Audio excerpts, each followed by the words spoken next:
அல்ஹம்துலில்லாஹி ரப்பில் ஆலமீன் வஸ்ஸலாத்து வஸ்ஸலாமு அலா சய்யிதில் முர்சலீன் வ அலா ஆலிஹி வ அஸ்ஹாபிஹி அஜ்மஈன்.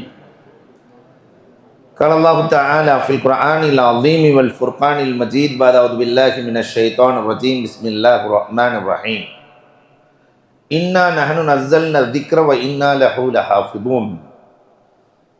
وقال النبي صلى الله عليه وسلم أهل القرآن أهل الله وخاصته أو كما قال عليه الصلاة والسلام. صدق الله مولانا العظيم وصدق رسوله النبي الكريم ونحن على ذلك من الشاهدين والشاكرين والحمد لله رب العالمين. புகழ் அனைத்தும் அல்லாஹ் ஒருவனுக்கே. சாந்தியும் சமாதானமும் கண்மணி ரசூலுல்லாஹி ஸல்லல்லாஹு அலைஹி வஸல்லம் அவர்களின் மீதும் அவர்களை பின்பற்றிய உத்தம சத்திய சஹாபாக்கள், தாபஈன்கள், தபஅத் தாபஈன்கள், சுஹதாக்கள், சாலிஹீன்கள், நாதாக்கள், நல்லவர்கள், குறிப்பாக நம் அனைவரின் மீதும் அல்லாஹ்வின் சாந்தியும் சமாதானமும் என்றென்றும் நின்று நிலவட்டுமாகுக. கண்ணியத்திற்கும் மிகுந்த மரியாதைக்கும் உரித்தான் அல்லாஹ்வின் நல்லடியார்களே, அண்ணல் பெருமானார் ஸல்லல்லாஹு அலைஹி வஸல்லம் அன்னவர்களினுடைய வாழ்க்கை வரலாற்றின் தொடரை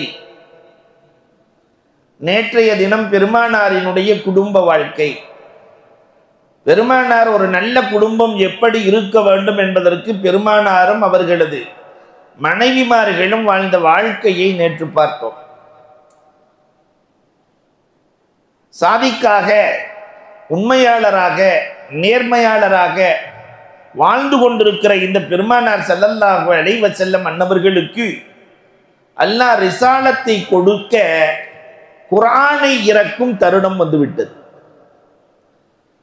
40 ஆண்டு காலம் அந்த மக்களிடத்திலே உண்மையாளராக வாழ்ந்த நாயகம் அவர்கள் பிறப்பிலேயே நபி.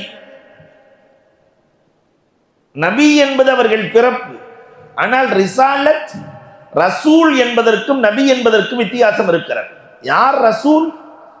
யாருக்கு வேதம் கொடுக்கப்படுகிறதோ அவர்கள் ரசூல். பெருமானாருக்கு அல்லாஹ் ரப்பல் ஆலமீன் வழிகாட்டும் வேதத்தை கொடுக்க நாடினான். 2 ஆண்டுகளாக 38 வயதிலேயே பெருமானார் ஸல்லல்லாஹு அலைஹி வஸல்லம் ஹிராவுக்கு செல்ல ஆரம்பித்து விட்டார்கள். பெருமானார் தனிமையில் தங்கி இருப்பார்கள், அல்லாஹ்வை துதித்துக் கொண்டிருப்பார்கள். அவர்கள் ஹிராவிலே இருக்கிற காலமெல்லாம் அன்னை கதீஜா, ஹிராவை நினைக்கிற போதெல்லாம் கதீஜா ரலியல்லாஹுவின் தியாகத்தையும் சேர்த்துத்தான் பார்க்க வேண்டும். ஏறத்தாழ 1.25 கிலோமீட்டர் உயரம். அங்கே ஏறி சென்று அண்ணல் பெருமானாருக்கு எப்பொழுதும் உணவு கொடுப்பார்கள். கோடீஸ்வரி கதீஜா ரலியல்லாஹு தஆலா. ஒரு சில தினங்கள் பெருமானார் அங்கேயே தங்குவார்கள், பிறகு வருவார்கள். பெருமானாருக்கு 39 வயதை கடக்கிறது. நபித்துவத்திற்கு 6 மாதத்திற்கு முன்பு பெருமானார் என்ன கனவு கண்டார்களோ அது அப்படியே நடக்கும். பெருமானார் இரவு பார்ப்பார்கள், பகலில் அது நடக்கும். இதுவெல்லாம் வகி வரப்போகிறது என்பதற்கான அடையாளம். வகி இந்த உம்மத்திற்கு தேவைதானா என்றால் கண்டிப்பாக தேவை. காரணம், அல்லாஹ் ரப்பல் ஆலமீன் உலகத்தில் இருக்கிற ஜீவராசிகளை படைத்த ரப்பல் ஆலமீன் எல்லோருக்கும் 5 புலன்களை கொடுத்திருக்கிறார். கண்ணு, காது, மூக்கு, வாய், இல்லையா? நுகரும் தன்மை, தொட்டறியும் தன்மை. இதிலெல்லாம் அறிய முடியாததை அறிவதற்காக அல்லாஹ் அறிவை வழங்கினார். அக்கல், 6வது அறிவு. இன்றைக்கு அதை தாண்டி 7வது அறிவு, பகுத்தறிவு, 8வது அறிவு வரை மனிதன் வளர்ந்து விட்டார். இந்த அறிவால் சிந்திக்க முடியாததை சொல்வதற்காக கண்டிப்பாக வகி தேவைப்படுகிறது, வேதம் தேவைப்படுகிறது. ஏன்னா உலகத்தில் படைச்சிருக்கிற எந்த ஒரு பெரிய பிரம்மாண்டமான எந்த பொருளாக இருந்தாலும் அதற்கு கண்டிப்பாக கைடு வேண்டும். ஒரு பெரிய ஃபேக்டரி உருவாக இருக்கிறது என்று சொன்னால் அதை இயக்குவதற்கு ஒன்று ஆட்கள் வருவார்கள் அல்லது புக் இருக்கும். இது அல்லாஹ்வின் ஏற்பாடு. இந்த பெரிய மனித சமுதாயத்தை இயக்குவதற்கு நபிமார்கள், வேதங்கள். இந்த வேதத்தை அல்லாஹ் ரப்பல் ஆலமீன் இறுதி வேதமாக பெருமானார் ஸல்லல்லாஹு அலைஹி வஸல்லத்திற்கு இறக்க நாடினான். ரமலான் மாதத்தை தேர்வு செய்தான்.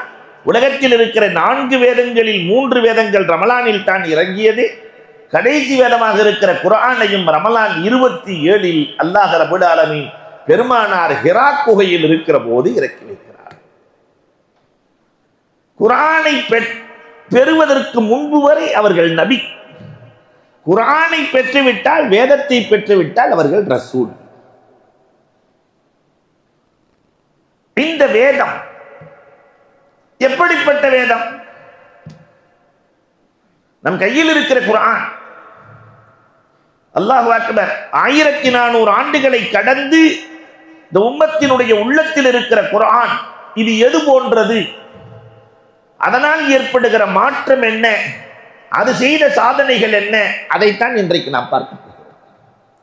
அந்த குர்ஆனின் விஷயத்தில் நாம் எவ்வளவு அலட்சியமாக, பொடுபோக்காக அதை திறந்து கூட பார்க்காமல் வாழ்ந்து கொண்டிருக்கிறோம் என்ற கவலையையும் நாம் இங்கே வெளிப்படுத்த இருக்கிறோம். குர்ஆனும் தண்ணீரும் ஒன்று என்று அல்லாமா துல்ஃபிகார் சொல்லுவார்கள். நாம் குடிக்கிற தண்ணீர் இருக்கிறது அல்லவா, அதுவும் குர்ஆனும் ஒன்று. உதாரணம் சொல்வதாக இருந்தால் குர்ஆனுக்கு தண்ணீரை சொல்லலாம். மலையிலிருந்து இறங்கிய நீர், கடல் நீர், ஆற்று நீர், எதை வேண்டால் எடுத்து. மழை நீர், மழை நீரும் பரக்கத் பொருந்தியது, குர்ஆனும் பரக்கத் பொருந்தியது. அல்லாஹ் சொல்றான் மழை நீரை பற்றி சொல்லுகிற போது அன்சல்னா மினஸ் ஸமாஇ மாஅன் முபாரக்கா, பரக்கத்தான நீர் என்கிறான். குர்ஆனை பற்றி சொல்லுகிற போது ஹாதா திக்ருன் முபாரக் என்று பரக்கத் என்று சொல்லுகிறான். இதை இன்னும் தெளிவாக சொன்னால் விளங்கும் என்று நான் நினைக்கிறேன். தண்ணீர் உடலுக்கு அவசியம். உடல் வாழ வேண்டுமானால் தண்ணீர் அவசியம். உள்ளம் வாழ வேண்டுமானால் குர்ஆன் அவசியம். உடலுக்கு தண்ணீர் தேவை, உள்ளத்திற்கு குர்ஆன். எல்லா பிரச்சனைகளுக்குமான தீர்வு குர்ஆனுக்குள் இருக்கு. உபய் இப்னு கஅப் ரலியல்லாஹு தஆலா திருமதியில் வருகிறது. 1 வார காலம் பள்ளிவாசலுக்கு வரவில்லை. பெருமானார் எப்பொழுதும் தொழுது விட்டு பின்னால் திரும்பி பார்ப்பார்கள். யார் வரவில்லையோ அவர்களை பெருமானார் கேட்பார்கள். உபை காணவில்லையே, ஜுமாவுக்கு கூட உபை வரவில்லை, என்ன காரணம்? நேரா உபய் இப்னு கஅப் ரலியல்லாஹு வீட்டுக்கே போயிட்டாங்க. நீங்கள் ஏன் ஜுமாவுக்கு வரவில்லை? ரசூலே, நான் இந்த சஹாபிட்ட கடை வாங்கியிருந்தேன், இந்த தேதியிலே கொடுக்கிறேன் என்று சொல்லியிருந்தேன், ஆனால் கொடுப்பதற்கு இந்த இடத்துல காசு வரவில்லை. அதனால் ஜுமாவுக்கு வந்தால் அவரும் வந்திருப்பார். பள்ளிவாசலில் ஒவ்வொரு நேரத்திற்கும் அவர் வருகிறார். அவர் முகத்தை பார்க்கிற போதெல்லாம் எனக்கு ஒரு மாதிரியாக இருக்கிறது, அதனால் நான் வரவில்லை. ரசூல் பெருமானார் ஸல்லல்லாஹு அலைஹி வஸல்லம் அவர்களுக்கு என்ன சொன்னார்கள்? ஆயத்தை தான் சொல்லித் தருகிறார்கள். குலில்லாஹும்ம மாலிக்கல் முல்க் துத்தில் முல்க மன் தஷா என்ற வசனங்களை காலையிலும் மாலையிலும் ஓதிவா. மழை அளவு கடன் இருந்தாலும் அது தீர்ந்துவிடும் சொல்லுகிறார் உபய் இப்னு கஅப் ரலியல்லாஹு தஆலா. நான் அதைத்தான் ஓதி வந்தேன், மிக வேகமாக கடன்கள் அத்தனையும் தீர்ந்தது என்று சொல்லுகிறார். எல்லா பிரச்சனைகளுக்கும் தீர்வு குர்ஆனுக்குள் இருக்கிறது. தண்ணீரை போன்றது அல் குர்ஆன். மழையை யாராவது கை கொண்டு தடுக்க முடியுமா? மழை வர்றத உலகத்தில் இருக்கிற யாராவது தன்னுடைய முயற்சியால் வருகிற மழையை தடுக்க முடியுமா? இதை போலதான் குர்ஆனின் வருகையையும் உலகத்தில் யாராலும் தடுக்க முடியாது. எத்தனையோ கயவர்கள் குர்ஆனை அழித்து விடலாம். குர்ஆனில் அந்த வசனங்கள் இருக்கிறது, இந்த வசனங்கள் இருக்கிறது, ஒழித்து விடலாம். உலகத்தில் எந்த முயற்சியாலும் தடுக்க முடியாத காரணம், அதை பாதுகாக்கிற பொறுப்பையும் அல்லாஹ் எடுத்துக்கொண்டான். இன்னா நஹ்னு நஸல்னா திக்ர வ இன்னா லஹு லஹாஃபிதூன். யாரிடத்திலும் அதை ஒப்படைக்கவில்லை, நானே பாதுகாக்கிறேன் என்கிறான். அப்ப குர்ஆனை அழிக்கக்கூடிய சக்தி உலகத்தில் இதுவரை இல்லை, இருக்கவும் முடியாது. அல்லாஹு அக்பர். ரஷ்யாவிலே ஒரு காலத்தில் அத்தனையும் அழித்தார்கள். கபரஸ்தானிலே உட்கார்ந்து அந்த பெரியவர்கள் சிறுவர்களுக்கு குர்ஆனை போதித்தார்கள். ஆயிரக்கணக்கான லட்சக்கணக்கான ஹாஃபில்கள் உருவானார்கள். குர்ஆன் அழிக்க முடியாது. மழை நீரை அழிக்க முடியாததை போல குர்ஆனையும் அழிக்க முடியாது. மழை நீரின் சொட்டுக்களை யாராவது எண்ண முடியுமா?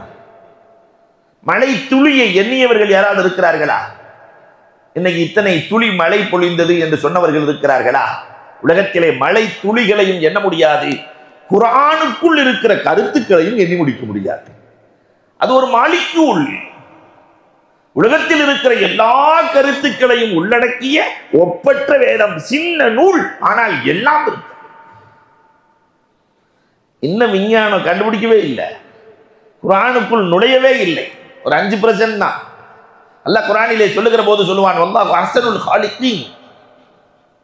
அல்லாஹ் அஹ்ஸனுல் காலிகீன், மனிதர்களால் படைக்க முடியும் என்பதை சொல்லுகிறான். இன்னைக்கு வரைக்கும் மனுஷன் படைக்கல, ஆனா அல்லாஹ் சொல்றான் மனிதர்களால் படைக்க முடியும், ஆனால் அவன் அல்லாஹ் அஹ்ஸனுல் காலிகீன், அற்புதமாக படைப்பவன். ஈசா அலைஹிஸ்ஸலாம் கேட்டாங்கல்ல, நான் படைச்சே தீரணும், எதையாவது ஒன்று படைக்கணும் ரப்பே. அல்லாஹ் ரப்பல் ஆலமீன் அப்படியா என்று ஈசா அலைஹிஸ்ஸலாத்தின் கையிலே அல்லாஹ் படைக்க விட்டான். ஈசா அலைஹிஸ்ஸலாம் படைத்த படைப்பு தான் வவ்வால். ஈசா அலைஹிஸ்ஸலாம் நான் சொல்லல, எல்லா ஹதீஸ்களும் ஆயத்துக்களும் தப்சீர்களும் சொல்கிறது. கடைசியில் என்ன ஆச்சு தெரியுமா? சாப்பிட்றதும் அந்த வழியா தான் சாப்பிடுவோம், மோஷன் போறதும் ஒரே வழியா தான். அப்படி கொஞ்சம் கற்பனை செஞ்சு பாருங்க, அப்படி ஒரு நிலைமை இருந்துச்சுனாக்கா அதை விட கஷ்ட உலகத்தில் எதுவுமே இல்லைல்ல. ஆனால் ரப்பின் படைப்புக்கும் மனிதனின் படைப்புக்கும் வித்தியாசம் இருக்கிறது. அவன் அஹ்ஸனுல் காலிகீன் என்று அல்லாஹ் ரப்பல் ஆலமீன் சொல்லி தருகிறான். என்ன படைப்புக்கே என்ன வல்ல, மலக்குகளின் உலகத்திற்கு இன்னும் வரவே இல்லை, ஜின்களை பற்றி இன்னும் வரவே இல்லை, வானங்களை வான வீதிகளை பற்றி குர்ஆன் பேசுகிறது, இன்னும் விஞ்ஞானம் வரவே இல்லை. அல்லாஹ் அக்பர். குர்ஆன் எவ்வளவு பேசுகிறது. மழை துளிகளை எண்ண முடியாது, குர்ஆனுக்குள் இருக்கிற கருத்துக்களையும் எண்ணி முடிக்க முடியாது. உலகமான மழை தேவைக்கு பொழிய வேண்டும். மொத்தமா பேஞ்சிச்சுன்னா என்ன ஆகும்? அழிவுதான், வளர்ச்சி இருக்காது. இதை போன்றுதான் குர்ஆனும் மொத்தமாக இறங்கினால் மழை சிதறி போய்விடும் என்கிறான் அல்லாஹ் ரப்பல் ஆலமீன். லவ் அன்ஸல்னா ஹாதல் குர்ஆன் அலா ஜபலின், குர்ஆனை மொத்தமாக மலையின் மீது இறக்கினால் அந்த மழை வெடித்து சுக்குநூறாக நொறுங்கிவிடும் என்கிறான். மழை நீர் மொத்தமாக வந்தாலும் பிரச்சனை. 23 ஆண்டுகளாக சன்னம் சன்னமாய் குர்ஆனை அல்லாஹ் தேவைக்கு ஏற்றவாறு இந்த உம்மத்திற்கு இறக்கி கொடுத்திருக்கிறான். 23 ஆண்டு காலம்.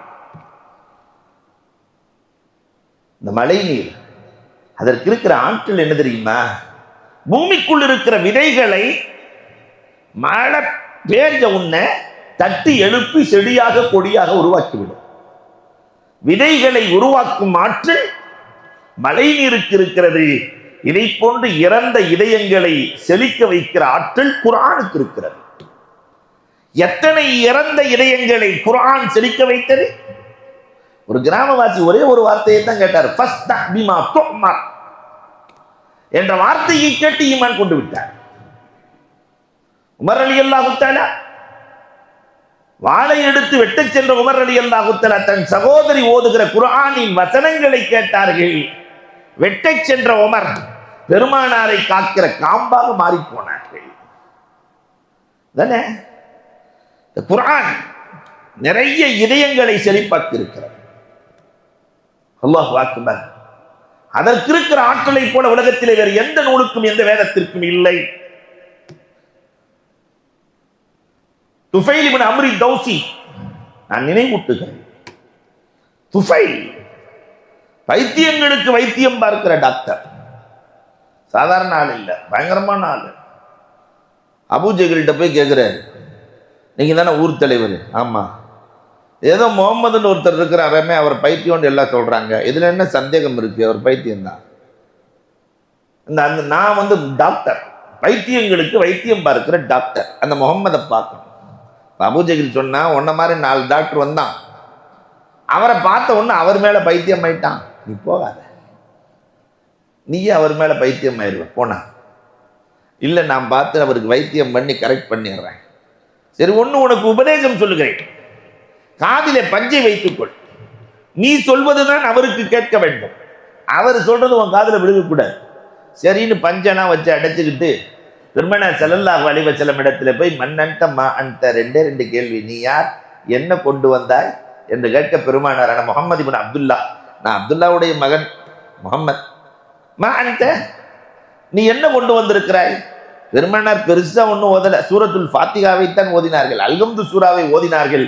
பஞ்சு பறந்தது, நெஞ்சு திறந்தது, முடிஞ்சு போச்சு. அஷ்ஹது அல்லா இலாஹ இல்லல்லாஹ் அன்னக ரசூலுல்லாஹ். இதுதான் குர்ஆன். இதயங்களை செழிப்பாக்குவதில், இதயங்களை உருவாக்குவதில் குர்ஆனுக்கு நிகர் எதுவும் இல்லை. தண்ணீர் இறங்குகிற மழை ஒன்றுதான், ஆனால் ஏராளமான மரங்கள் அதனால் செழிக்கிறது. மாமரமும் வளரும், தென்னை மரமும் வளரும், ஆப்பிள் மரமும் வளரும், பலாவும் வளரும், வாழையும் வளரும், எல்லாம் வளரும். பெய்கிற மழை ஒன்றுதான், குர்ஆன் ஒன்றுதான். அந்த ஒரு குர்ஆனை வைத்துத்தான் பெருமானார் உருவாக்கினார்கள். ஒரு நீதிபதி உபை இப்னு கஅப் போன்ற நீதிபதிகள் உருவானார்கள். அபூபக்கர், உமர் போன்ற அரசியல்வாதிகள் உருவானார்கள். அபூதர் ரலியல்லாஹு போன்ற துறவிகள் உருவானார்கள். ஆயிஷாவை போன்ற மருத்துவர்கள் உருவானார்கள். உளவாளிகள், பெருமானார் ஸல்லல்லாஹு அலைஹி வஸல்லத்தினுடைய உளவாளிகள், ஹுதைஃபத்துல் யமான் ரலியல்லாஹு போன்ற உளவாளிகள் உருவானார்கள். ஒரு குர்ஆன் தான், ஆனால் அதிலிருந்து எல்லா துறைகளும் உருவான.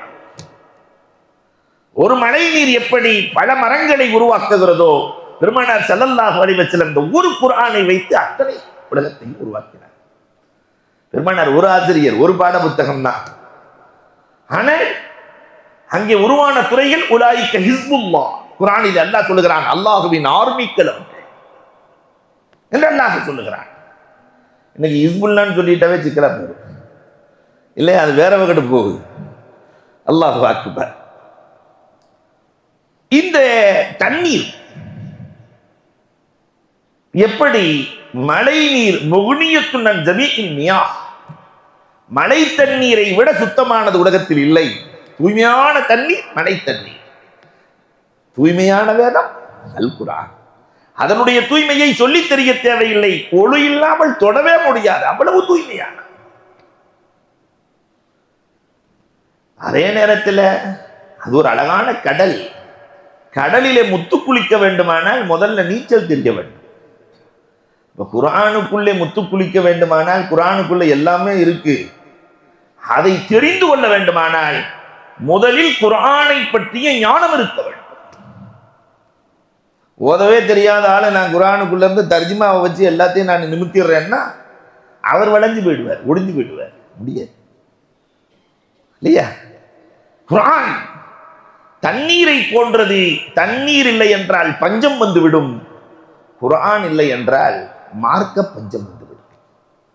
குர்ஆன் இல்லை என்றால் ஒழுக்கம் இருக்காது, பண்பாடு இருக்காது, நாகரிகம் இருக்காது, கலாச்சாரம் இருக்காது, எதுவுமே இல்லாமல் போய்விடும். தண்ணீர் இல்லை என்றால் எப்படி பஞ்சமோ, குர்ஆன் இல்லை என்றாலும் சமூக பஞ்சம் வந்துவிடும்.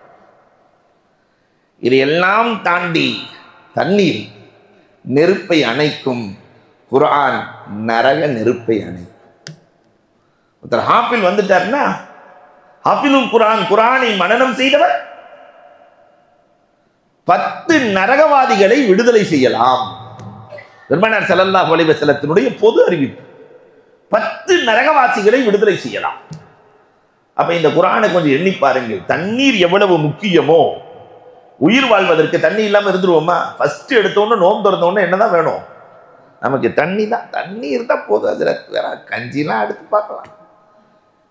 அந்த அளவிற்கு குர்ஆனை நேசிக்க வேண்டும் என்று குர்ஆன் சொல்லுகிறதே, நாம் அந்த குர்ஆனை நேசிக்கிறோமா? அன்பிற்குரியவர்களை எண்ணி பார்க்க வேண்டும். ஓத தெரிந்தவர்களாக இருக்கிறோமா? குர்ஆனின் படி நடக்கிறோமா? குர்ஆனை சிந்தித்தோமா? அல்லாஹ் அக்பர். ஹதீஸுக்குள்ளே இப்பொழுது நாம் நுழைய போகிறோம். ஹதீஸ் பெருமானார் இந்த குர்ஆனை கொடுத்து என்ன சொல்கிறார்கள்? அஹ்லுல் குர்ஆனி அஹ்லுல்லாஹி வ ஹாஸத்து. பெருமானார் சொன்னாங்க, அல்லாஹ்வுக்குன்னு ஒரு குடும்பம் இருக்கிறது. அம்பானி குடும்பத்தை சேர்ந்தவர்னா எவ்வளவு ஆனந்தமா இருக்கும். அவர் அம்பானி குடும்பம் இல்லையா? அவர் இந்த குடும்பம், அந்த குடும்பம், அல்லாஹ்வின் குடும்பம். அது யார்? அஹ்லுல் குர்ஆன். யார் குர்ஆனை ஓதிக்கொண்டே இருக்கிறார்களோ அல்லாஹ் ஓதுறாங்கல்ல, இவர் யாரு? அஹ்லுல்லாஹ், அல்லாஹ்வின் குடும்பத்தை சார்ந்தவர். இதை விட உலகத்தில் சிறப்பு என்ன இருக்க முடியும்? பெருமானார் சொல்லுகிறார்கள் திலாவத்துல் குர்ஆன், இந்த குர்ஆனின் ஆற்றல் என்ன தெரியுமா? பார்த்தால் சொர்க்கம். ஓதுனா இல்ல, ஏன்னா குர்ஆனை பார்ப்பது இபாதத், இபாதத்துக்கு கூலி ஜன்னத். குர்ஆனை பார்ப்பதே வணக்கம், வணக்கத்துக்கு கூலி சொர்க்கம். அப்ப பார்த்தாலே சொர்க்கமே. குர்ஆனை எத்தனை முறை நாம் பார்க்கிறோம்? நம்முடைய முன்னோர்கள் இந்த கிராமங்கள்ல காலையிலும் மாலையிலும் பிள்ளைகளுக்கு குர்ஆனை கொடுத்து அனுப்புவார்கள். அந்த பிள்ளைகள் குர்ஆனை விரிக்கிற போதே சொர்க்கவாசிகளாக. அது கற்றுத் தருகிற ஒழுக்கங்கள், பண்பாடுகள் இன்னைக்கு எல்லாம் காணாம போயிடுச்சு. ரமலானிலே கூட குர்ஆனை திறந்து பார்க்காதவர்கள் நிறைய பேர் இருக்கிறார்கள். பார்த்தா சொர்க்கம், படிச்சா லிக்குல்லி ஹர்ஃபின் அஷ்ரு ஹஸனா, ஒவ்வொரு எழுத்துக்கும் 10 நன்மை இருக்கிறது என்கிறார்கள் பெருமானார் ஸல்லல்லாஹு அலைஹி வஸல்லம். ஒரு எழுத்துக்கும் 10 நன்மை. அல்லாஹு அக்பர். இந்த ஹிஃப்து மதரசாக்கள்ல போய் பார்க்கலாம், அங்க என்ன நடக்குது தெரியுமா? நம்ம மாநிலங்கள்ல எல்லாம், நம்ம ஊர்களில் ஹிஃப்து மதரசா நடக்கும். குர்ஆனை மனனம் செய்கிற இடம் நீங்க போய் பாருங்க. அது ஒரு அதிசய களம். அங்க அதிசயம் நடக்கும். ஏன்னா குர்ஆனுக்கு வார்த்தைக்கோ வாக்கியத்துக்கோ நன்மை இல்லை, எழுத்துக்கு தான் நன்மை. ஒரு எழுத்துக்கு லிக்குல்லி ஹர்ஃபின் அஷ்ரு ஹஸனா, ஒரு எழுத்துக்கு 10 நன்மை. அங்க ஹிஃப்து மதரசாவில் எப்பயுமே ஒரு 20 பேர் ஓதுனாங்கன்னா ஒரு ஆசிரியருக்கு 15 பேர் தான் ஓத முடியும். ஹிஃப்ஸை பொறுத்தளவுக்கு இங்க ஸ்கூல் மாதிரி ஒரு ஆசிரியருக்கு 40 பேர்லாம் என்ன செய்ய முடியாது, ஹிஃப்து மதரசால ஓத முடியாது. அதிகபட்சமே எவ்வளவுதான்? 15 பேர். ஒரு ஆசிரியர் இருந்தால் 15 பேர் இருப்பார்கள். அந்த 15 பேர் இருந்தாங்க. என்ன அதிசயம் நடக்கும் தெரியுமா? காலையில் 4 மணிக்கு எழுவார்கள், இரவு 10 மணிக்கு உறங்குவார்கள். இடையில எவ்வளவு மணி நேரம்? பிடிபாளையத்து மக்கள் எல்லாம் கணக்கில் புலி என்று சொன்னாங்க இல்லையா? மொத்தம் எத்தனை மணி நேரம்? 4க்கு எழுந்து 10 மணிக்கு, இரவு 10 மணிக்கு படுத்தால் எத்தனை மணி நேரம்? 18 மணி நேரம். அதுல 8 மணி நேரத்தை சாப்பிட்றதுக்கு, விளையாடுறதுக்கு, குளிக்கிறதுக்கு, குடிக்கிறதுக்கு வச்சுக்குவோம். பாக்கி எத்தனை மணி நேரம் இருக்கு? 10 மணி நேரம். 20 நிமிடத்தில் ஒரு ஜுசு ஓதி முடித்து விடலாம். 20 நிமிஷத்தில். அப்ப 1 மணி நேரத்திற்கு எத்தனை ஜுசு? 3 ஜுசு. 10 மணி நேரத்திற்கு 30 ஜுசு. குர்ஆனுக்குள் இருப்பது 30 ஜுசு. ஒவ்வொரு நாளும் எழுத்து வடிவத்தில் ஒரு குர்ஆன் முடிக்கிறார். ஒரு ஹாஃபில் வெளியே வருகிற போது 3 வருடத்தில் எழுத்து வடிவத்தில் 1000 குர்ஆனை முடித்து விட்டு வெளியே வருகிறார். 1000 குர்ஆன் வாழ்க்கையில நம்ம யோசிச்சு பாருங்களேன். 1000 குர்ஆன் ஓதி இருக்க முடியுமா? வெறும் 3 வருஷத்துல 1000 குர்ஆன். இவர்கள் எல்லாம் எப்படி உருவாக்கி இருக்கிறார்கள்? எத்தனை 1000 பேர்களை உருவாக்கியவர்களை உருவாக்கி இருக்கிறார்கள். அல்லாஹு அக்பர். ஒரு எழுத்துக்கு 10 நன்மை. அங்கே ஓத ஓத அந்த ஊர் சிறக்கிறது, மஹல்லா சிறக்கிறது. ஸ்ரீ குர்ஆனை கேட்டால் லஅல்லக்கும் துர்ஹமூன், இதா குரிஅல் குர்ஆனு ஃபஸ்தமிஉ லஹு வன்சிது லஅல்லக்கும் துர்ஹமூன், நீங்கள் ரஹ்மத்து செய்யப்படுவீர்கள். கேட்பதால், குர்ஆனை சிந்தித்தால் தஃபக்குர் சாஅத்தின் கைரும் மின் இபாதத்தி ஸனா, கொஞ்ச நேர சிந்தனை ஓராண்டு வணக்கத்தை விட மேலானது. கண்மணி நாயகம் ஸல்லல்லாஹு அலைஹி வஸல்லம் கொஞ்ச நேரம் ஒரே ஒரு ஆயத்தை எடுத்து வச்சு தர்ஜுமாவை வச்சு சிந்திச்சா ஓராண்டு வணக்கம் செய்ததை விட மேல் என்கிறார்கள் பெருமானார் ஸல்லல்லாஹு அலைஹி வஸல்லம். எவ்வளவு அற்புதமான வேதம் அல் குர்ஆன். பெருமானார் ஸல்லல்லாஹு அலைஹி வஸல்லம் சொல்லுகிறார்கள், அந்த குர்ஆனை ஓத ஆரம்பித்தால் துக்கிர ஃபிஸ் ஸமாஇ வல் அர்த், வானத்திலும் அவர் போற்றப்படுகிறார், பூமியிலும் அவர் போற்றப்படுகிறார். ஓத ஓத அல்லாஹ் மலக்குகளிடத்தில் பெருமை பாராட்டுவானாம். என் அடியார் ஓதிக்கொண்டிருக்கிறார், அது கலாமுல்லா, என் வேதத்தை அவன் சுமந்து கொண்டிருக்கிறான். உஸைத் இப்னு ஹுதைர் ரலியல்லாஹு தஆலாவினுடைய வரலாறுகள் சான்று. உஸைத் இப்னு ஹுதைர் காலையில தஹஜ்ஜத் நேரத்தில் ஓதுறாங்க, குதிரை எல்லாம் ஆடுது, குதிக்குது. தொழுகையை முடிச்சுட்டு போய் பார்த்தா வானம் முழுக்க வெள்ளையாக தெரிகிறது. என்னமோ தெரியலேன்னு சொல்லிட்டு திருப்பி வந்து ஓதுறாங்க, குதிரைகள் குதிக்கிறது. இவர்கள் ஓதுகையை நிறுத்திவிட்டால் குதிரை அமைதியாக விடுகிறது. பெருமானார்ட்ட மறுநாள் காலையில வந்து சொன்னாங்க, ரசூலே, ஓத ஓத குதிரைகள் குதித்துக் கொண்டிருந்தது ரசூலே, வானமெல்லாம் வெண்மையாக இருந்தது ரசூலே. பெருமானார் ஸல்லல்லாஹு அலைஹி வஸல்லம் சொன்னார்கள், உஸைத், நீங்கள் ஓத ஓத உங்கள் வீட்டுக்கு மேலே மலக்குகள் புடை சூழ்ந்திருந்தார்கள், அவர்களை பார்த்த குதிரைகள் குதித்துக் கொண்டிருந்தது. அப்ப வானத்தில் இருக்கிற மலக்குகளை நம்முடைய வீட்டுக்கு இழுத்து வருவது என்ன? அல் குர்ஆன். பெருமானார் ஸல்லல்லாஹு அலைஹி வஸல்லம் சொன்னாங்க, இதா இஜ்தமத் அலைஹில் உம்மா, குர்ஆன் ஓத ஆரம்பித்தால் இஜ்தமத் அலைஹில் மலாயிகா, வீட்டுக்கு எல்லா மலக்குகளும் வந்துடுறாங்க. தனக்கபத் அன்ஹு ஷயாத்தீன், அந்த வீட்டை விட்டு ஷைத்தான் போய்விடுகிறான். எந்த வீட்டில் குர்ஆன் ஓதப்படவில்லையோ ஷைத்தான் மொத்தமா வந்துடுறான், மலக்குகள் அங்கிருந்து கிளம்பி விடுகிறார்கள். அப்ப குர்ஆனை பற்றி இதை விட வேறு என்ன விளக்க முடியும்? பெருமானார் ஸல்லல்லாஹு அலைஹி வஸல்லம் இன்னொரு ஹதீஸில் இப்படி சொல்லுகிறார்கள், வத்துல் வர்தகி, ஓதுங்கள் உயருங்கள். குல் ஆயா யஃபல் முஸ்லிம் யர்ஃபுல்லாஹு பிஹில் ஜன்னah. அல்லாஹு அக்பர். சொர்க்கத்தை பத்தி யாரும் கற்பனை கூட செய்ய முடியாதுங்கிறான் அல்லாஹ். பெருமானாரும் சொல்லுகிறார்கள், மாலா ஐனுன் ராத் வலா உதுன் சமியத் வலா ஹாதர பி கல்பி பஸார். யாரும் கற்பனை செய்ய முடியாது. ஆனாலும் கொஞ்சம் நம்ம கற்பனை பண்ணி பார்ப்போம். சொர்க்கத்தில் அல்லாஹ் வைத்திருக்கிற மாளிகை எவ்வளவு தெரியுமா? 6666 மாடிகளை கொண்ட மாளிகை. துனியாவில் அப்படி இருந்துச்சுன்னா அது எப்படி பார்க்கணும்? நம்ம 6666 மாடின்னு சொன்னா தலையெல்லாம் நிமிர்ந்துலாம் பார்க்க முடியாது, கீழே படுத்துக்கிட்டு பார்க்க வேண்டியதுதான் இல்லையா? 166 மாடி அல்லது 180 மாடிங்கிறாங்க புர்ஜ் கலீஃபா. அதே ஒன்று ஒரு கிலோமீட்டர் இருக்குங்கிறான். அதை பார்க்கும் போதே தலை இல்லையா முடியல. இது 6666. அதுக்கு எப்படி செல்வது? பெருமானார் வழி சொல்றாங்க, அதுக்கு ரிமோட் தான். ஒரு ஆயத்தை ஓதுனா ஒரு மாடிக்கு போயிருவோம். ஒரு ஆயத்து ஒரு மாடி, 2 ஆயத்து ஓதுனா 2 மாடி. அதுதான் 6666வது மாடி அந்த ஹோட்டல் இல்லையா? அலம்தர கைஃப நம்மள மாதிரி 10 சூறா தெரிஞ்சவங்கலாம் ஒரு 50-60 மாடி. அதுக்கும் தெரியாதால கீழே படுத்துக்கிட்டு பார்க்க வேண்டியதுதான். அவங்கெல்லாம் அங்க இருப்பாங்க என்று ஆனந்தம் அடைந்து கொள்ள வேண்டியதுதான். வத்துல் வர்தகி, பெருமானார் சொல்லுகிறார்கள், ஓதுங்கள் உயருங்கள், ஓதுங்கள் உயருங்கள். ஓத தெரியவில்லையே என்று கவலை வேண்டும் அன்புக்குரியவர்களே. வலக்கத் யஸ்ஸர்னல் குர்ஆன லிذிக்ர். அல்லாஹ் சொல்லும் போது அழகாக சொல்லுகிறான், குர்ஆனை ஓதுவதற்கு ஏற்ற அழகான அமைப்பிலே நாம் வடிவமைத்து இருக்கிறோம். வலக்கத் யஸ்ஸர்னல் குர்ஆன் லிذிக்ர், ரொம்ப லேசாக்கி இருக்கிறோங்கிற அல்லாஹ் ரப்பல் ஆலமீன். அப்ப இதை ஓத தெரியாம ஒருத்தர் கூட இருக்கக்கூடாது. ஓத தெரியலன்னா கவலைப்படுங்க, அங்க இருக்கிற ஆலிம்களை அணுகுங்கள். வெறும் 3 மாசத்துல அல் குர்ஆனை தரவாக ஓதி முடித்து விட முடியும்.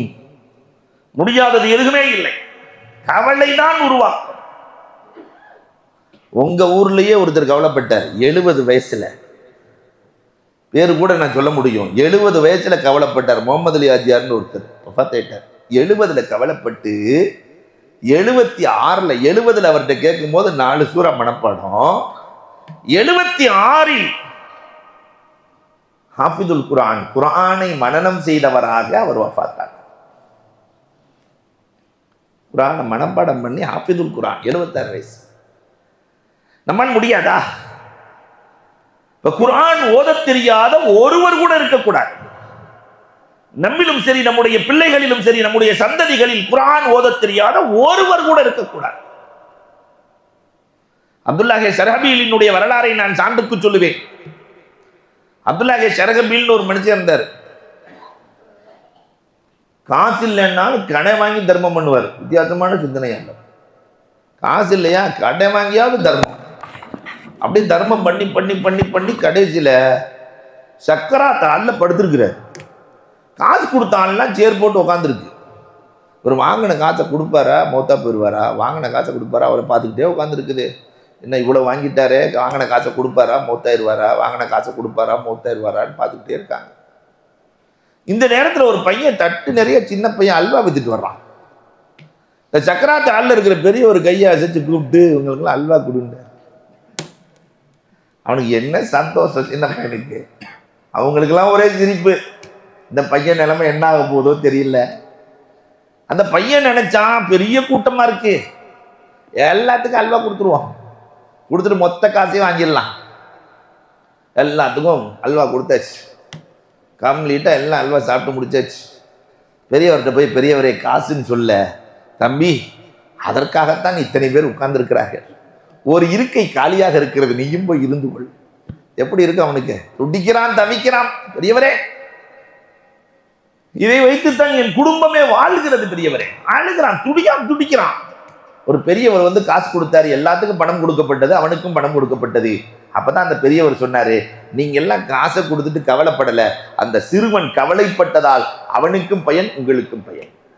இங்க ஒரு உப்பளிப்பாளையம் பள்ளிவாசல் இருக்குன்னா யாரோ ஒருவரின் கவலை, அதனால் அவர்களுக்கு பயன், மற்றவர்களுக்கும் பயன். ஒரு பள்ளிக்கூடம் நடக்கிறது என்றால் யாரோ ஒருவரின் கவலை, அவர்களுக்கும் பயன், மற்றவர்களுக்கும் பயன். இல்லையா? குடும்பம் நடக்க வேண்டுமானால் சிறப்பாக யாரோ ஒருவர் கவலைப்பட வேண்டும், அதனால் அவர்களுக்கும் பயன், மற்றவர்களுக்கும் பயன். ஓத தெரியவில்லையே என்று கவலைப்படுங்கள். இந்த கவலையின் உருவாக்கம் ஆயிரக்கணக்கான பேர்களை நீங்கள் ஓத வைத்து விடுவீர்கள். குர்ஆன் ஓத தெரியாதவர்களாக இருக்கவே கூடாது. அல்லாஹ் அக்பர். அல் மாஹிர் பில் குர்ஆன். பெருமானார் சொன்னார்கள், குர்ஆனிலே யார் தேர்ச்சி பெற்றிருக்கிறார்களோ, நல்ல ஓத தெரிஞ்சவங்க, நாளை மறுமையிலே யாரோடு இருப்பார்கள் தெரியுமா? பி அஃதலில் மலாயிகா, ஜிப்ராயிலோடு, மீகாயிலோடு இருப்பார்கள். சிறந்த மலக்குகளோடு அவர்கள் இருப்பார்கள். கண்மணி நாயகம் சொல்லி காட்டுகிறார்கள். கைருக்கும் மன் தஅல்லமல் குர்ஆன வ அல்லமா. இன்னும் மேலேறி பெருமானார் பேசுகிறார்கள், உங்களிலேயே சிறந்தவர் யார் தெரியுமா? குர்ஆனை கற்று பிறருக்கும் கற்றுக் கொடுப்பவர்கள். பெருமானார் சொல்லுகிறார்கள், நாளை மறுமையிலே கபரி வேதனை யாருக்கு இல்லை என்றால், யார் குர்ஆனை ஓதுகிறார்களோ, மனனமிட்டார்களோ அவர்களுக்கு கபரி வேதனை கிடையாது. நாளை மறுமையிலே பரிந்துரை எது செய்யும்? அல் குர்ஆனு ஷஃபாஅ ஷஃபிய. ரமலானும் குர்ஆனும் பரிந்துரை செய்யும். அல்லாஹ் என்ன ஓதுனாரு, நோன்பு வச்சுக்கிட்டு ஓதுனார் ரப்புல் ஆலமீன். குர்ஆனும் பரிந்துரை செய்யும், ரமலானும் பரிந்துரை செய்யும். இதெல்லாம் தாண்டி பெருமானார் சொன்னாங்க, ஒரு ஆள் குர்ஆன் ஓத ஆரம்பிச்சுட்டா அவர்களின் பெற்றோர்களை அல்லாஹ் சங்கிப்படுத்துகிறான். இங்கே இவர் ஓத ஓத இறந்து போன பெற்றோர்களின் கபர் பிரகாசமாகிறது. ஹயாத்தாக இருக்கிற பெற்றோர்களுக்கு ஆரோக்கியம் கிடைக்கிறது. இவர் ஓதுனா இதன் பலன் ஹயாத்தாக இருப்பவர்களுக்கு ஆரோக்கியத்தையும், இறந்தவர்களுக்கு கபரின் பிரகாசம். பிஸ்மில்லாஹ் அவர் ஆரம்பிக்கிற போது கபர் வெளிச்சமாகி விடுமா. நான் சொல்லல, கண்மணி ரசூலுல்லாஹி ஸல்லல்லாஹு அலைஹி வஸல்லம் சொல்லி காட்டுகிறார். அவுரங்கசீப் மாமன்னர், மன்னர், குர்ஆனை ஓதுவதில் அவருக்கு நிகரவர் தான். ஓதுறார். குர்ஆனின் நேசர் அவுரங்கசீப். ஒரு நாள் மகன் வந்து கேட்கிறார், இளவரசர், அப்பா உங்க பேரை ஹாஃப்ஸா வைத்தார். பேரை ஹாஃப்ஸாவானா எவ்வளவு சந்தோஷமா இருக்கணும் இல்லையா? மகனை விட பேரர்களை பெற்றவர்களுக்கு தெரியும், மகனை விட பேரர்களின் மீது பாசம் அதிகமாகுது. மகனை கண்டுக்கவே மாட்டாங்க பேரை வந்ததுக்கு பின்னாடி, எல்லாம் பேரன் தான், பாசம் அதிகமா இருக்கும். உங்க பேரை ஹாஃப்ஸா வைத்தார். அவுரங்கசீப் கண்டுக்கவே இல்லை மகனை. உங்க பேரை ஹாஃப்ஸா வைட்டார் பாப்பா, கண்டுக்கவே இல்லை. 2 நாட்கள் கழித்து பேரன் ஹாஃப்ஸா வைட்டார், கண்டுக்கவே இல்லை. ஒரு நாள் பிடிச்சி கேட்கிறாரு, பேரை ஹாஃப்ஸா வைட்டாருங்கிறேன், குர்ஆனின் மீது காதல் கொண்ட நீங்கள் கொஞ்சம் கூட திரும்பியே பார்க்கலையே. அவுரங்கசீப் சொன்னாரா, என் பேரை ஹாஃப்ஸாவானதுனால எனக்கு என்ன பெருமை, நாளை மறுமையிலே அல்லாஹ் ரப்பல் ஆலமீன் ஹாஃப்ஸாவின் தகப்பன் எங்கே என்றுதான் அழைப்பானே தவிர தாத்தா எங்கே என்று அழைக்க மாட்டான். தகப்பன் எங்கே என்று அல்லாஹ் அழைப்பான். அழைத்து தாஜுல் கிராமா, ஒரு கிரீடத்தை அல்லாஹ் கொடுப்பான். அது சூரியனை விட பிரகாசமாக இருக்கும். அது தகப்பனுக்கு தான் கிடைக்குமே தவிர தாத்தாவுக்கு கிடைக்காது. நீ ஹாம்சாவா இருந்தா நான் பெருமைப்படலாம். அன்றைக்கு அரண்மனையிலிருந்து இளவரசர் இறங்கினார். 2 ஆண்டுகளுக்கு பிறகு வருகிறார். அப்ப நானும் ஹாஃபிதுல் குர்ஆனாக ஆகிவிட்டேன், குர்ஆனை மனனம் செய்து விட்டேன். அவுரங்கசீப்பின் மகன் ஊர் முழுக்க விருந்து கொடுத்தார். அல்லாஹ் கொடுக்கிற கண்ணியத்திற்கு முன்னால் இது ஒன்றுமில்லை என்று அவுரங்கசீப் சொன்ன வரலாறுகள். குர்ஆனினுடைய ஆற்றல் அலாதியானது. அந்த குர்ஆனை குறித்து அறிஞர்களின் கருத்து. அல்லாமா இஸ்ஃபஹானி சாதாரண நாள் இல்ல, ஒரு நாளைக்கு ஒரு குர்ஆனை வாழ்நாள் முழுக்க ஓதிக்கொண்டிருந்த அல்லாமா இஸ்ஃபஹானி. தாசீருல் குலூப், உலகத்திலேயே அதிகம் உள்ளத்திற்கு அசரை ஏற்படுத்தியது குர்ஆனை தவிர வேறு எந்த நூலையும் நான் பார்க்கவில்லை. குர்ஆன் உள்ளத்தை மாத்துறது. குர்ஆனை விட இன்னைக்கு வரைக்கும் சமூகத்தினுடைய உள்ளங்களை மாற்றுகிற ஆற்றலை அல்லாஹ் குர்ஆனுக்கு வழங்கியிருக்கிறார். அல்லாமா இஸ்ஃபஹானி சொல்றாங்க. அல்லாஹு அக்பர். இப்னு கசீர் தஃசீர், இப்னு கசீர் பார்த்திருக்கீங்கல்ல, தஃசீர் இப்னு கசீர், குர்ஆனுக்கு விளக்க உரை, அதுல ரொம்ப சிறந்த விளக்க உரை தஃசீர் எதுனா இப்னு கசீர் தான். அவர் சொல்லுகிற போது சொல்லுகிறார், குர்ஆன் 1500 ஆண்டுகளாக இந்த சமூகத்திடத்திலே சேலஞ்ச் பண்ணுகிறது. ஒரே ஒரு சூறாவை கொண்டு வாருங்கள் என்று சொல்கிறது. கொண்டு வந்தவர்கள் யாராவது இருக்கிறார்களா? ஒரு ஆயத்தை இந்த உலகத்திலே கொண்டு வரக்கூடிய ஆற்றல் உலகம் முழுக்க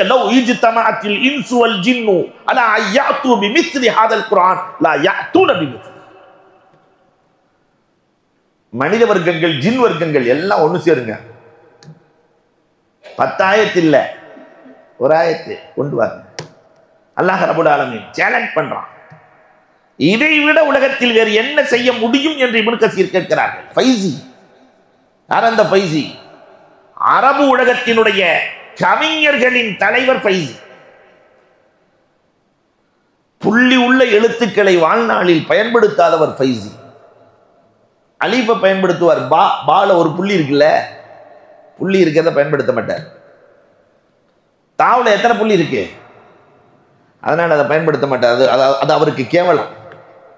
சாவுல 3 புள்ளி தொடவே மாட்டார், அது திரும்பியே பார்க்க மாட்டார். புள்ளி உள்ள எழுத்துக்கள், ஏங்க புள்ளி உள்ள எழுத்துக்களை நீங்க பயன்படுத்துறதே இல்லைன்னு ஃபைசிட்ட கேட்கும் போது சொன்னாரா, லா இலாஹ இல்லல்லாஹ் முஹம்மதுன் ரசூலுல்லாஹ் என்ற கலிமாவிலே அல்லாஹ் புள்ளி உள்ள எழுத்துக்களை பயன்படுத்தவே இல்லை. அல்லாஹ்வின் மீதும் ரசூலின் மீதும் ஒரு புள்ளி கூட விழுந்து விடக்கூடாது என்பதற்காக நான் அதனால புள்ளி உள்ள எழுத்தை பயன்படுத்த மாட்டேன். அவர்கிட்ட போய் கோடிக்கணக்கில் இறக்குனாங்க. செந்நிற ஒட்டகங்கள் பரிசாக தருகிறோம், பணங்களை பரிசாக தருகிறோம், கேட்பதையெல்லாம் தருகிறோம். இன்னாத்தீனா மாதிரி, இன்னாத்தீனாலும் எத்தனை ஆயத்து இருக்கு, இன்னாத்தீனா மாதிரி ஒரு 3 ஆயத்து சொல்லிருங்க. வெறும் ஒரு 3 ஆயத்து, வெறும் இன்னாத்தீனா. 6 மாத காலம் எழுதுவார் கிழிப்பார், எழுதுவார் கிழிப்பார். கடைசியில் என்ன எழுதினார் தெரியுமா? இன்னாத்தீனா சூறாவை அப்படியே எழுதினார். எழுதி முடிச்சுட்டு அதுக்கு பின்னாடி எழுதினாரு லஹத்தலி மஹாமிதி. அவர் எழுதின எல்லாத்துக்குமே புள்ளி இருக்கார். லஹத்தலி மஹாமிதி வல அத்தலி மகாரிமி மாஉன் லா சாஹிலல்லா. இதை புகழ்வதற்கு எல்லை இல்லை. இந்த இன்னாத்தீனாவில் இருக்கிற நற்குணங்களை எண்ணி முடிக்க முடியாது. இது கரையில்லா கடல். இதை போன்ற ஒரு சூறாவை என்னால் கொண்டு வரவே முடியாது என்று பின்வாங்கினாரே. அவ்வளவு மோசம் செய்த ஹஜ்ஜாஜ் இப்னு யூசுப், உலமாக்களில் ஏராளமானவர்களை கொன்று குவித்தவன். பெண்கள்ல மட்டும் 40,000 பெண்களை கொன்ற ஹஜ்ஜாஜ் இப்னு யூசுப் மன்னர். இன்னைக்கு இருக்கிற ஆட்சியாளர்கள் நினைத்ததையெல்லாம் மாற்றுகிறார்கள் இல்லையா? ஹஜ்ஜாஜ் இப்னு யூசுப் கிட்ட போனாங்களாம் இந்த அந்தாக்கியா வாசிகள். குர்ஆன்ல வேற எங்களை பத்தி கஞ்சேன்னு சொல்லப்பட்டிருக்குது. அபௌ ஐயுலைஃபுஹுமான்னு வருது. அபௌனா மறுத்தார்கள், விருந்தாளிகளுக்கு உணவு கொடுக்க மறுத்தார்கள். கஞ்சப்பய ஊருன்னு வருது. அதனால இந்த பேய தேயா மாத்திருங்க, போதும், உங்களுக்கு கேட்டதெல்லாம் தர்றோம். மன்னர்கிட்ட சொல்றாங்க. அவர் தான் யாராவும் போட்டார். குர்ஆனுக்கு ஜேர் ஜபர் போட்டவர் அவர் தான். இந்த ஜேர் ஜபர் போட்டவர்கிட்ட போய் பேய தேயாக்கிருங்க, அபௌக்கு பரமா அதௌ ஐயுலைஃபுஹுமா என்றால் வந்த விருந்தாளிகளுக்கெல்லாம் நல்ல சாப்பாடு கொடுத்து கவனிச்சு அனுப்பிச்சாங்கன்னு அர்த்தம். இந்த பேய தேயா மாத்திருங்க, என்ன வேண்டாலும். முடிந்ததா? ஹஜ்ஜாஜ் அல்ல, உலகத்தில் யார் நினைத்தாலும் முடியாது, நபியே நினைத்தாலும் முடியாது. அப்ப எப்படிப்பட்ட வேதத்திற்கு சொந்தக்காரர்கள் நாம். ஆனால் அந்த வேதத்தை குறித்து, அந்த குர்ஆனை குறித்த ஞானம் நமக்கு என்ன இருக்கிறது? ஒண்ணுமே இல்லை. அல்லாஹு அக்பர். அப்துல் மலிக் இப்னு உமைர் சொல்லுகிறார்கள், ஒரு மனிதனுக்கு நினைவாற்றல் வேண்டுமா? குர்ஆன் ஓதுகிற பழக்கம் உள்ளவர்களுக்கு நினைவாற்றல் குறையவே குறையாது. யாரெல்லாம் நினைவாற்றல் உள்ளவர்களோ அவர்களுடைய வரலாறுகளை நீங்கள் பாருங்கள். இமாம் அபூ ஹனீஃபாவினுடைய வரலாறு, இமாம் ஷாஃபிஈனுடைய வரலாறு, மறக்காத சிந்தனைக்கு சொந்தக்காரர். காரணம், எப்பொழுதும் குர்ஆன் ஓதுகிற பழக்கம். அல்லாமா இக்ரிமா சொல்லுகிறார்கள், ஆறுதலுல் உமர், படுக்கையிலேயே கஷ்டப்படுற அந்த பண்பு இருக்கா இல்லையா, இது குர்ஆன் ஓதக்கூடியவர்களுக்கு வரவே வராது. அருதுல் உமர் கிடையாது. அல்லமா இக்ரிமா அறிவிக்கிறார்கள், தெவிட்டாத வேதம் அல் குர்ஆன் 1000 முறை ஓதினாலும் அது தெவிட்டது, 1,00,000 முறை ஓதினாலும் அது தெவிட்டாது. தெவிட்டாத ஓதம் வேதம். உஸ்மான் ரலியல்லாஹு தஆலா சொல்றாங்க, மா ஷபிஅத்து மின் கலாமில்லாஹ், அல்லாஹ்ட்ட பேசி யாருக்காவது தெவிட்டுமா? மா ஷபிஅத்து மின் கலாமில்லாஹ், அல்லாஹ்வுடைய கலாமை ஓத ஓத எனக்கு அது தெவிட்டவே இல்லை என்று சொல்லி காட்டுகிறார்கள். அல்லாஹு அக்பர். தைசீருல் உமூர் அல்லாமா தஸ்தரி என்ன அழகா சொல்றாங்க தெரியுங்களா? அல்லாஹு அக்பர். அல்லாஹ் யாரை பிரியப்படுகிறான் தெரியுமா? அல்லாஹ் நம்மை பிரியப்படுகிறான் என்பதற்கு அடையாளம். நாம அல்லாஹ் அல்லான்னு சொல்லிட்டு இருக்கிறோம். அல்லாஹ் நம்ம பேர் சொல்லணுமா இல்லையா? அலாமத்து ஹுப்பில்லாஹ், அல்லாஹ் என்னை நேசிக்கிறான் என்பதற்கு அடையாளம் ஹுப்புல் குர்ஆன், குர்ஆனை நேசிப்பது என்றார்கள். குர்ஆனை ஓதுவது, குர்ஆனை நேசித்தால் அல்லாஹ் நம்மை நேசிக்கிறான். இதையெல்லாம் தாண்டி அல்லாமா தஹபி அல்லாஹு அக்பர், தாவத்தே முஸ்தஜாபா, யாருடைய துவாக்கள் அங்கீகரிக்கப்படுகிறது என்றால் யார் குர்ஆனை ஓதுகிறார்களோ அவர்களுடைய துவா. அதனாலதான் அது பார்த்தீங்கன்னு சொல்லிட்டு எதை ஓதுறோம்? சூராவை ஓதி குர்ஆனை ஓதி அதற்கு பிறகு கேட்கப்படுகிற துவா அங்கீகரிக்கப்படுகிறது. ஏன்னா கலாமுல்லா, அல்லாஹ்ட்ட பேசுறோம், அல்லாஹ்ட்ட பேசிட்டு ரப்பே உன்னிடத்திலே பேசிக் கொண்டிருக்கிறேன், என் தேவைகளை நீ நிறைவேற்றிக் கொடு. கலாமுல்லாவுக்கு பிறகு தாவத்தே முஸ்தஜாபா, கேட்கப்படுகிற துஆக்கள் கபூலாகிறது என்று அல்லாமா தஹபி ரஹ்மத்துல்லாஹி தஆலா அலைஹி அவர்கள் சொல்லி காட்டுகிறார்கள். மனிதர்களுக்கு மட்டுமல்ல, எதிரிகளினுடைய உள்ளத்தையும் மாற்றியது அல் குர்ஆன் என்று இப்ராஹிமுன் நகரை பேசுகிறார்கள்.